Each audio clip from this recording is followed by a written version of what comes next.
Welcome. If you've been receiving constant vibrations from your chat and spaces notifications in Gmail and want to turn them off, you're in the right place.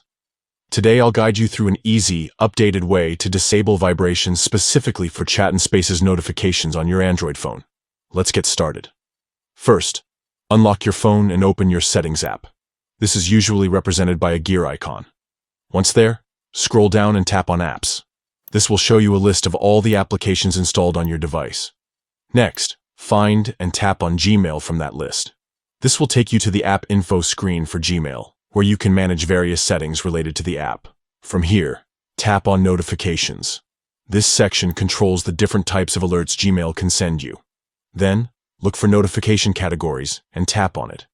Here, you'll see different notification types under Gmail. Find the option labeled Chat and Spaces and tap on it. This is where you control notifications specifically for Google Chat and Spaces within Gmail. Now, you should see a Vibrate toggle. Simply switch this toggle off to disable vibration for Chat and Spaces notifications while keeping other notifications intact. And that's it. By following these steps, your phone will still notify you visually or with sound for Chat and Spaces messages, but it won't vibrate anymore. Remember, this option ensures you stay updated without the constant buzzing, making your notification experience much smoother and less intrusive. Thanks for watching.